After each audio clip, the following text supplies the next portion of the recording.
Desconstruindo Conversas do Expansão.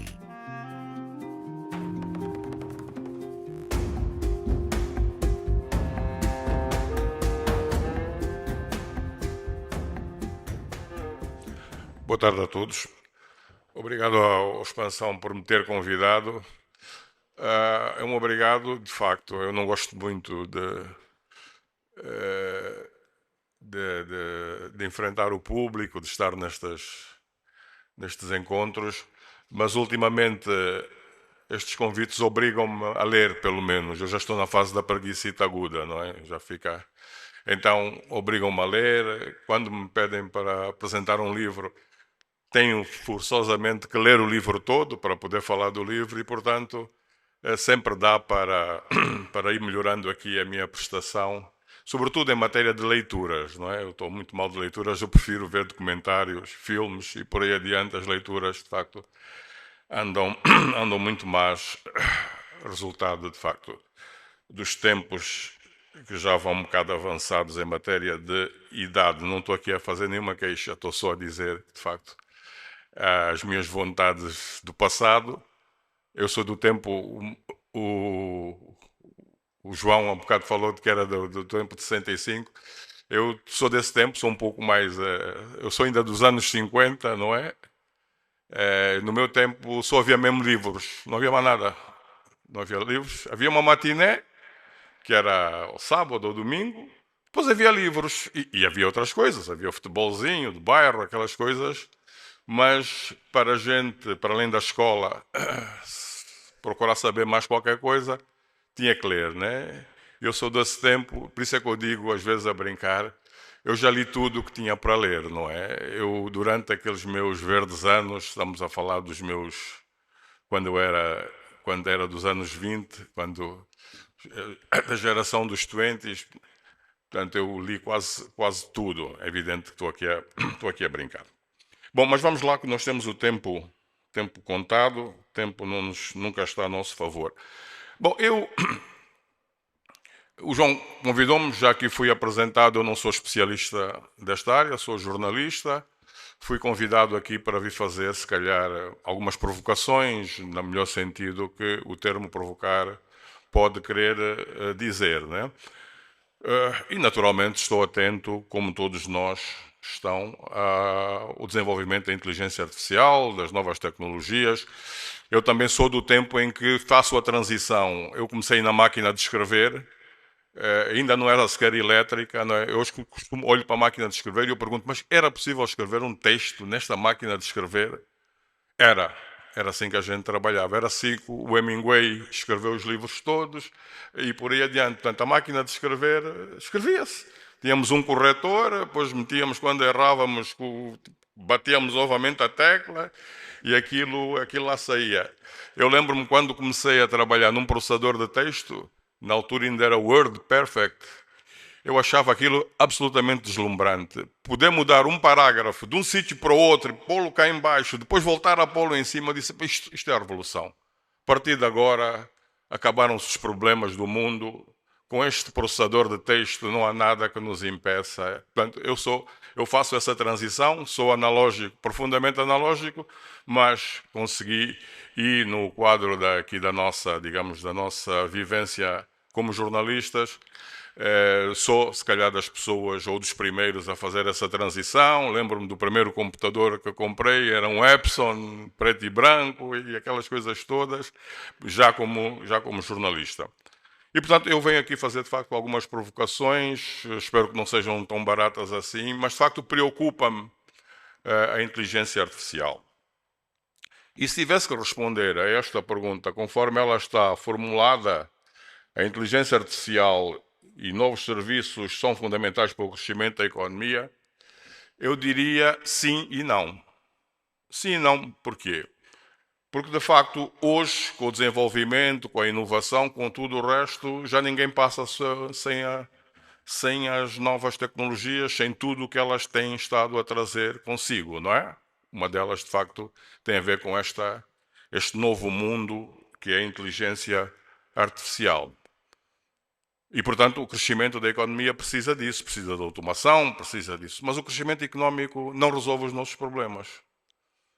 E o problema do crescimento económico, em termos conceptuais, se quisermos, como todos sabem, e hoje, ontem e hoje, claramente eu tive essas últimas 48 horas a dialogar com a inteligência artificial. Há muito tempo que não falava tanto com a inteligência artificial como falei nessas últimas 48 horas.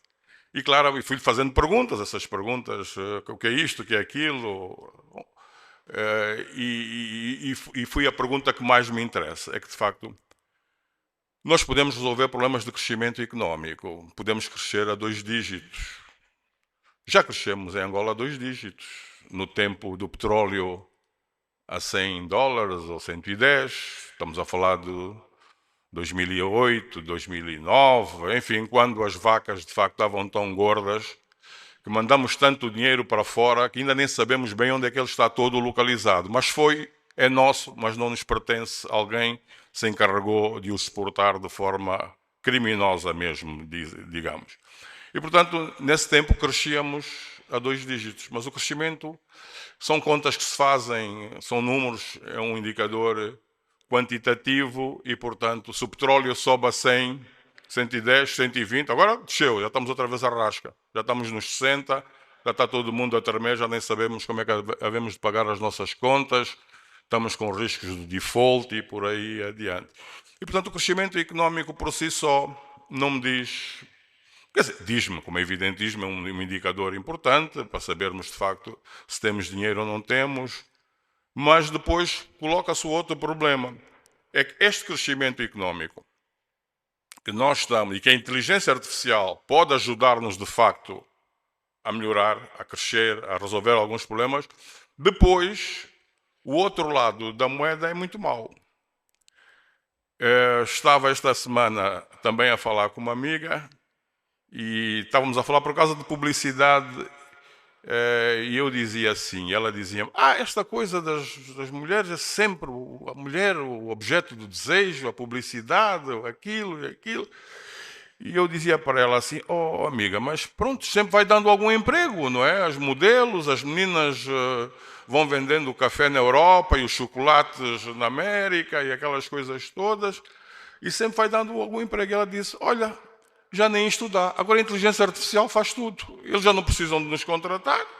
Eles vão lá aos modelos da inteligência artificial, portanto, fazem coisas ainda mais perfeitas, se calhar, que as meninas que nós temos, e que, por sinal, nesse aspecto não temos reclamação nenhuma a fazer, não é? Temos as melhores meninas, as meninas mais bonitas do mundo, e, portanto, eles já nem sequer precisam de nós. Quer dizer que vão poupar, não pagam os modelos, contratam alguém que percebe como é que se vai aquilo, se vai no chat, se vai no tech, se vai na meta, e fazem o modelo e está aí a publicidade.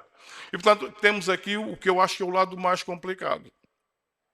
De facto, é o problema de a inteligência artificial, ao resolver problemas, criar outros problemas, sobretudo em contextos como é o angolano. Eu só posso falar de Angola porque é o único que eu conheço, que não conheço tanto como gostaria de conhecer, mas pronto, lá vou dando umas tacadas aqui e ali, até porque eu sou jornalista por dever de ofício, não posso estar a dizer disparates, não é? Pelo menos não posso fazer comentários que as pessoas depois dizem, como é que um jornalista diz isso e diz aquilo. E, portanto, no nosso caso, de facto, é dramático. Porque imaginemos, se de repente a inteligência artificial resolve o problema dos modelos para a publicidade, o pessoal deixa de contratar, quer dizer, há uma série de meninas que tinham algum trabalho, deixam de ter trabalho, vão para o desemprego. Aumenta o desemprego. Portanto, claramente há uma relação entre inteligência artificial e aumento do desemprego. Também perguntei isso à inteligência artificial. Bom, mas então vocês não acham que isto... o aumento do desemprego? Ele disse, sim, de facto, responderam os dois. Eu acho que consultei 2 ou 3. E eles depois respondem todos da mesma forma, têm todos a mesma forma de pensar, eles são muito certinhos, dizem coisas impressionantes que, de facto, convencem-nos. E todos disseram a mesma coisa. Sim, provoca desemprego, porque, de facto, há uma série de atividades. O João Armando esteve aqui a falar do repórter, vamos deixar de precisar de ter repórteres, né? Fazer os relatos de futebol e por aí dentro. O jornalismo é das áreas que vai ser mais afetada, né? Vai ser mesmo muito afetada, né? E portanto eles disseram-me, os 2 ou 3 motores da inteligência artificial, que de facto têm esse problema, provoca, mas há possibilidades de que, como há um crescimento maior por via das automações e daquelas coisas, a gente possa equilibrar e tal, e andemos por ali, mas o contexto angolano não nos diz exatamente isso. Nós temos um problema demográfico brutal, estamos a crescer a 3% ou mais, lamentavelmente nem o número do censo populacional temos, foi feito o ano passado, dizem que vão anunciar este ano, estava para novembro, agora não sei para quando é que vai ser, quer dizer, nem temos uma ideia de quantos nós hoje somos, né? O censo da população feito o ano passado continua no segredo, isso é que se costuma dizer, o censo da população continua no segredo dos deuses, não é? E, portanto, vamos esperar que nos próximos meses a gente, pelo menos oficialmente, saiba que somos 30 milhões ou 32, porque esta coisa de fazer as extrapolações e as projeções, crescemos 3% ao ano e depois todos os anos dá isto. Eu quero números oficiais para poder trabalhar com eles, para dizer que é isto. E, portanto, nós temos, de facto, um problema brutal, um problema de emprego. Um problema de emprego que se está a agravar, a população está a aumentar, a exclusão escolar está a aumentar, quer dizer que vamos ter mais analfabetos, vamos ter população menos qualificada, porque estes meninos, ontem eu ouvi falar numa província qualquer aí, que a exclusão, ele falou, o tal jornalista tirou um número que eram 100 mil crianças se não tiveram acesso à escola, numa província, atenção, numa província. E, portanto, nós temos aqui um problema de absorver esta mão de obra. Como é que a gente vai absorver isto a certa altura? Com o crescimento da população, com estas automações todas, já nem precisam de jornalistas, já não precisam de repórteres, já não precisam de modelos para vender café e chocolates. Como é que a gente vai resolver? Portanto, isto, de facto, respondendo à pergunta, é o sim e o não, não é? Não podemos estar à margem de todo este movimento que tem a ver com a modernização, com tudo quanto, de facto, a inteligência artificial, devo-vos confessar também, eu tenho medo da inteligência artificial. Eu, sinceramente, pessoalmente, isto tem a ver com a minha relação com a escrita. Eu, quando quero escrever uma coisa, todos nós temos aquela tentação. Por que eu não vou à inteligência artificial? Ele diz-me logo. E depois eu fico sem nada. Quer dizer, e agora o que é que eu vou escrever? Depois disso, em todas as 4 ou 5 perguntas que eu fiz, sobretudo esta do desemprego, a última que eu fiz é, então, e a relação entre o desenvolvimento e o crescimento? Eles responderam perfeitamente. Sim, senhora, há problemas entre o crescimento e o desenvolvimento. Pode haver crescimento num país e esse país não se desenvolve. Não se desenvolve porque o desenvolvimento tem a ver com as pessoas, tem a ver com o bem-estar das famílias, tem a ver com equilíbrios, tem a ver com uma série de cenas que o crescimento económico por si só não resolve, né? Porque é a tal história, de repente descobrimos que não sei quantos bilhões de dólares do crescimento económico andam a girar por bancos e mais bancos no exterior, resultado do saque desenfreado que fomos alvo durante não sei quantos anos. E, portanto, se quisermos, as minhas preocupações são essas, em relação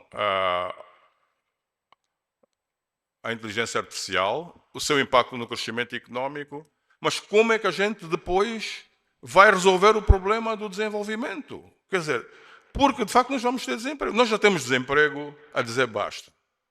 Em qualquer província, abrem um concurso público para 500 pessoas, aparecem 50 mil. O casting é de 50 mil para 500 pessoas, ou 25 mil.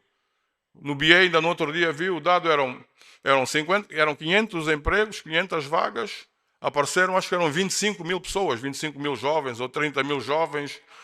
Uma pessoa na rede social disse, mas podem não estar todas desempregadas. Pois, mas devem estar em empregos precários, devem estar a fazer unhas, devem estar a vender uns micates, quer dizer, isso também é emprego, né? Mas quer dizer, quem é que quer passar o resto da vida a vender micates, não é? Ou a fazer muamba? Agora já nem a muamba é possível porque a GT não deixa entrar nada, quer dizer, até a muamba que a gente ainda ia dando aqui umas coisas, agora mais 2 perfumes já não pode entrar, quer dizer, nós de facto estamos no cerco, o cerco está-se a apertar, quer dizer, Como é que a gente vai fazer isto, não é? O desenrasque, o esquema angolano está a ser cercado pelo próprio Estado. Quer dizer, e depois o Estado não tem capacidade. Quer dizer, o Estado está um Estado contra o próprio Estado, porque nós somos Estado. Eu sou das pessoas que acho que os cidadãos são o terceiro pilar do Estado. Nós temos o primeiro pilar, é o território. O segundo pilar são as instituições. E o terceiro pilar são os cidadãos. Não sei se disse bem essa coisa do território, mas vamos ficar só pelo terceiro pilar, que são os cidadãos. Portanto, eu acho que o Estado e todos quantos se preocupam com a economia, com o crescimento, têm que olhar para as pessoas, não é? Têm que olhar para as pessoas. E se não olharmos para as pessoas, num contexto angolano, mais uma vez, o nosso crescimento demográfico está assustador no sentido de que não vamos ter capacidade. Nós temos terreno, nós temos território, nós temos 1 milhão e não sei quantos quilómetros quadrados, nós temos vastíssimas partes do nosso território completamente desertas. As pessoas vêm para onde? Vêm para Luanda, vêm para Benguela, vão para o Lubango, vão para o Namibe e depois o resto. Por isso é que depois vem a gente do norte, é o garimpo, é isto, é aquilo e vão ocupando o território. Nós temos território para ter esta gente toda, 30 milhões para nós, só que 30 milhões, se calhar 15 milhões estão em Luanda. E Luanda onde é que tem emprego para 15 milhões? Luanda não tem emprego para 15 milhões. Não tem. Quer dizer, por mais que a gente tente fazer contas, e não temos essas coisas. Então, João Armando, não te vou ocupar mais tempo. São as minhas preocupações sinceras. A inteligência artificial, estou com ela, mas tenho muito medo dela. Esperemos que os outros desconstrutores resolvam as minhas, ou respondam às minhas provocações, mas eu, sinceramente, com a inteligência artificial em Angola, quando ela se implantar mesmo, quando os empresários, quando as pessoas e o próprio Estado, que ainda vão empregando, resolverem que já não precisam do Reginaldo para escrever um artigo e metem de facto a pergunta no chat GPT e no DeepSeek e naquelas coisas, e sai uma coisa muito melhor que o Reginaldo faz. Eu não tenho qualquer dúvida que o texto vai sair melhor. Mas então como é que a gente faz? Se o texto vai sair melhor e nós queremos a qualidade, é evidente que o Reginaldo não vai escrever mais. Vai escrever livros, vai escrever, mas no jornal não trabalha mais, porque nós queremos informar as pessoas. E, portanto, espero não ter decepcionado aqui os amantes da inteligência artificial, onde eu também estou incluído, mas os desafios que nós temos, de facto, diante desta nova avalanche tecnológica, não são fáceis. Angola, de facto, não tem como os enfrentar. Eu não estou a ver, eu sou muito pessimista, mas nunca deixei de ser realista. Eu não estou a ver, sinceramente, se nós deixarmos de uma série de atividades que ainda era possível empregar gente, deixarmos de ter esse emprego porque já não é possível, porque alguém num computador faz o trabalho de 200 pessoas, ou não sei quantas, não sei muito bem fazer essas proporções, de facto vamos ver o nosso futuro ainda mais cinzento do que está hoje. Muito obrigado pela vossa atenção.